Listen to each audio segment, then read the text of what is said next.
പ്രധാനമന്ത്രി നരേന്ദ്രമോദി തന്റെ മാതൃകാ പ്രസ്ഥാനത്തിന്റെ ആസ്ഥാനത്ത് ചെല്ലുകയും അവിടെ സർസംഘചാലക് മോഹൻ ഭാഗവതുമായി കൂടിക്കാഴ്ച നടത്തുകയും RSSന്റെ മഹനീയമായ സംഭാവനകളെ കുറിച്ച് ഒക്കെ പറയുകയും ചെയ്യുമ്പോൾ ഇതിൽ ഇന്ത്യയിലെ ഏതൊരു മതേതരവാദിയും ചിന്തിക്കുന്ന രണ്ട് കാര്യങ്ങൾ കോൺഗ്രസ് നേതൃത്വം തിരിച്ചറിഞ്ഞിരിക്കുന്നു, അവർ പറഞ്ഞിരിക്കുന്നു.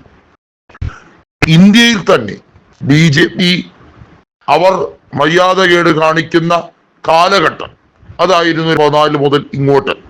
അതിൽ ഏറ്റവും തീവ്രമായി, അതായത് പ്രതിപക്ഷ ബഹുമാനമില്ലാതെ ഇന്ത്യയിൽ പ്രതിപക്ഷമേ ഇല്ല എന്ന് ശടിച്ചുകൊണ്ട് 31% വോട്ട് മാത്രം കരസ്ഥമാക്കിയ BJP ഈ രാജ്യത്തെ 69% വരുന്ന പ്രതിപക്ഷ പാർട്ടികളോട് പറഞ്ഞത് ഞങ്ങൾ ഏകാധിപത്യത്തോടെ കാര്യങ്ങൾ നടപ്പാക്കും എന്ന മട്ടിലാണ്.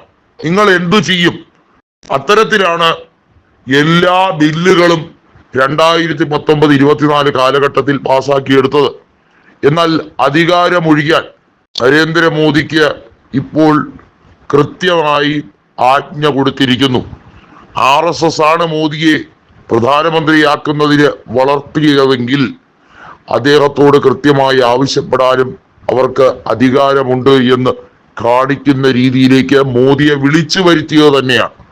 ഇത്രയും കാലം BJPയുടെ നേതാവ് BJPയെ ഹൈജാക്ക് ചെയ്തതിന്റെ എല്ലാ ഗാംഭീര്യത്തോടെയും നിന്ന മോദിക്ക് RSSുമായുള്ള അഭിപ്രായ വ്യത്യാസത്തിന്റെ പേരിൽ 63 സീറ്റുകൾ നഷ്ടമായതും കേവല ഭൂരിപക്ഷം നഷ്ടപ്പെട്ടിട്ടും തെരഞ്ഞെടുപ്പ് കമ്മീഷന്റെ വലിയ വഴിവിട്ട സഹായങ്ങൾ അദ്ദേഹത്തിന്റെ താൽക്കാലിക നിലനിൽപ്പിനെ സഹായിച്ചു എന്നുമുള്ള പ്രതിപക്ഷത്തിന്റെ വാക്കുകൾ അത് വളരെ സെൻസിറ്റീവായി മാറിക്കഴിഞ്ഞിരിക്കുകയാണ്. കേന്ദ്ര സർക്കാരിൽ പ്രധാനമന്ത്രി അടക്കമുള്ളവർ മാറാൻ പോകുന്നു, അമിത്ഷാ മാറാൻ പോകുന്നു.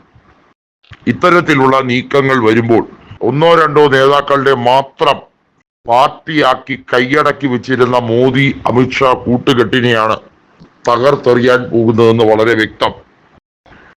കോൺഗ്രസ് ഒരു കുടുംബ പ്രസ്ഥാനമാണ്, നെഹ്റു പ്രസ്ഥാനമാണ്, ഗാന്ധി പരിവാർ അല്ല, ഗാന്ധി പേരെങ്ങനെ വന്നു എന്നൊക്കെ ചോദിച്ച് കളിയാക്കുന്നവർക്ക് ഈ BJP എന്ന പ്രസ്ഥാനം പൊട്ടിമുളച്ചതിന് ശേഷം RSSുമായി പല കാര്യങ്ങളിലും സാമ്പത്തിക നയത്തിന്റെ പേരിലായിരുന്നാലും അതിനകത്തുള്ള കീഴ്വഴക്കങ്ങളുടെ പേരിലും അതൊക്കെ തെറ്റിക്കപ്പെട്ട ഒരവസ്ഥയുണ്ട്.